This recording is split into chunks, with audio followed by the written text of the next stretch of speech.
Welcome back. Now China is pushing President Trump to drop security restrictions on Chinese deals in America in exchange for a massive investment into the U.S. as trade negotiations are underway. The president is considering an aid package for American soybean farmers as Beijing boycotts U.S. imports. He's also vowing to confront China's Xi Jinping at their upcoming meeting on the sidelines of the APEC summit at the end of this month. Joining me now with more on all of this is the Gatestone Institute Senior Fellow, Gordon Chang. Gordon, good to see you. Thank you so much for being here. And I want to ask you about this deal that Beijing is trying to get President Trump to accept. I mean, you're talking about a major Chinese investment pledge up to $1 trillion. Is that going to get President Trump to relax security rules on Beijing? What do you think? Well, President Trump actually floated the idea when he told the American people that it would be a good idea that there would be more Chinese investment in the U.S. But he hasn't pursued it, which looks like he was really just sort of floating a balloon. This would be an extraordinarily bad idea because Chinese investment buys Chinese influence, and there's already way too much Chinese influence corrupting our country. So we should be going in the opposite direction, not encouraging Chinese money into our country. Yeah, I mean, Xi Jinping knows that President Trump wants more and more investment into America. He's trying to float this now in front of him, but you're dealing with an adversary here, and they're undermining America at every turn. So I agree, this is very important to walk carefully around, Gordon. I mean, South Korean news outlets are reporting that the Chinese delegation may have canceled their hotel reservations in Seoul, raising questions about Xi's attendance there. You mentioned this to me first last week when I saw you off camera. You said you think they've canceled the hotel reservations. What do you think is happening here? Is Xi Jinping going to show up? Yeah, we don't know.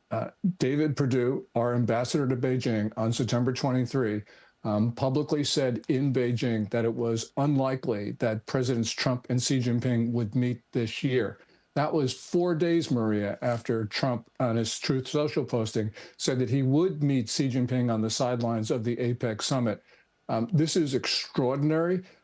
We don't know exactly what's going on, but it tends to corroborate these rumors of intense infighting at the top of the Chinese political system. Because if Xi Jinping doesn't meet Trump this year, it means probably that Xi Jinping is not going to APEC.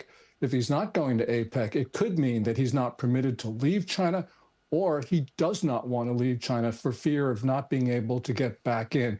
We just don't know, but we do know that something is up at the Chinese capital.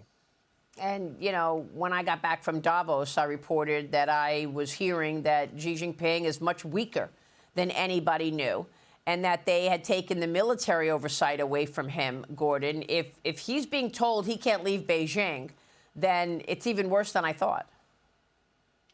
Yes, well, their rumors are that at the Central Committee's fourth plenum, which is scheduled, I think, to begin on October 20th, people are saying that there will be a resolution of Xi Jinping's problems. The rumors go from one point to Xi Jinping is as strong as ever, to Xi Jinping will lose 2 of his 3 posts, keeping only the ceremonial one as president of the Chinese state, losing his, he will no longer be general secretary of the Communist Party, and maybe even more important, he will not be the chairman of the Communist Party's Central Military Commission. We just, here again, these rumors are all over the place. But the one thing is that when rumors exist, it means there are problems. We don't know the dimension of the problems, but people don't allow the rumors to circulate when things are calm. Well, I was told by my sources in China that the people understand this, Liz Peek. Jump in here, because the people are also understanding that Xi Jinping may not be all powerful as a lot of the world believes. Yeah, Gordon, this would be just earth-shattering or earth-shaking or whatever if indeed Xi loses power. My question to you is, what are the politics for Xi of a trade deal with the U.S.? Would that help his standing if indeed he and his government can forge some sort of trade agreement with Trump's administration, or is that a negative for him? I think that it helps him. You know, Trump right now has a lot of power and a lot of say over Xi Jinping's future.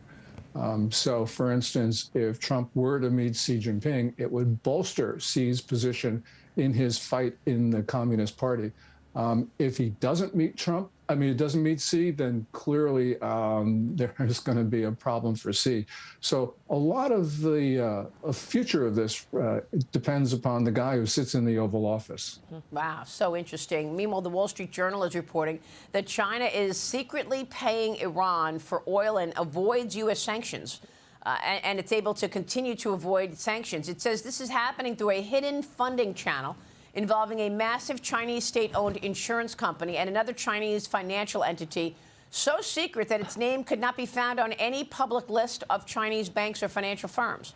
The Journal writes this, quote, the hidden funding conduit has deepened economic ties between China and Iran, U.S. rivals, in defiance of Washington's efforts to isolate Iran. Up to $8.4 billion in oil payments flowed through the funding conduit last year to finance Chinese work on large infrastructure projects in Iran. Gordon, your reaction? Well, China's been buying more than 90% of Iran's oil exports in the last few years. Yeah. And they've got to be paying for it some way. And what the Journal did was it reported on how this payment channel worked.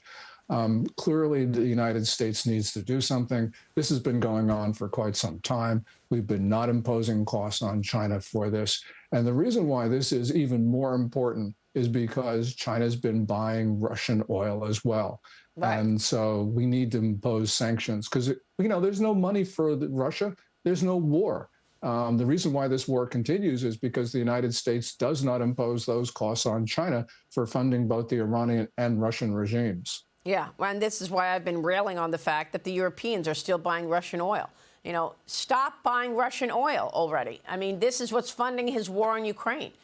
Cut off the money. Oh, absolutely. China is also providing intelligence to Russia to help Moscow launch more precise missile strikes in Ukraine. That's according to a senior Ukrainian official who said that this is happening to, quote, identify and further explore strategic objects for targeting. As we've seen in recent months, these sites may belong to foreign investors.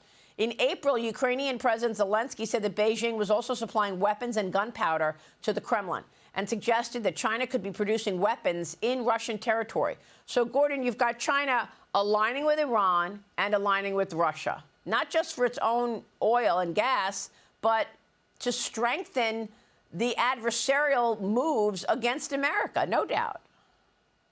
Yes, well, China's been providing all-in support to Russia from the beginning of this war. So, for instance, in the first days of the conflict, DJI, the Chinese drone maker, was reportedly supplying targeting data to Russia because the Ukrainians then were using DJI drones. DJI was telling Russia where the operators were so that Russia could take them out.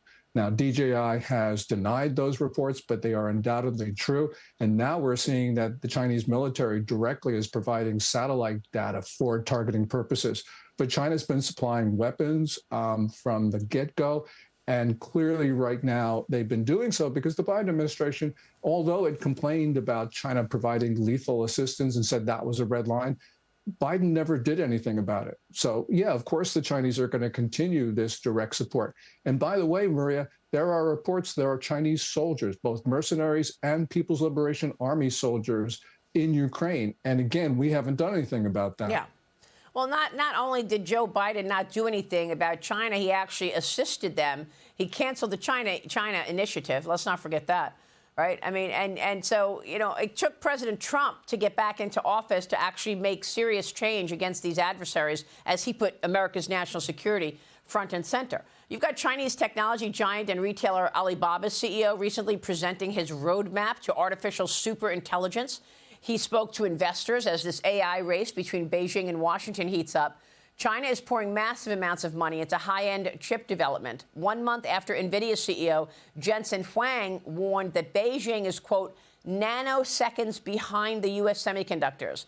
Gordon, so what about that race? That's another thing that Xi Jinping is watching and trying to overtake the United States in, and that's the AI race.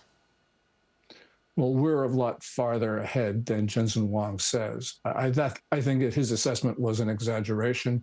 We're still comfortably in the lead, but we could lose it. And China has got grand ambitions, but they exaggerate their capabilities. And so we shouldn't be intimidated by what the Chinese want us to believe. Yeah, good point. It's true. Can't believe it. Gordon, good to see you. Thank you so much. We'll check in soon. Gordon Chang Thanks, on Maria. Communist China's actions. Thank you, sir. Stay with us. We'll be right back.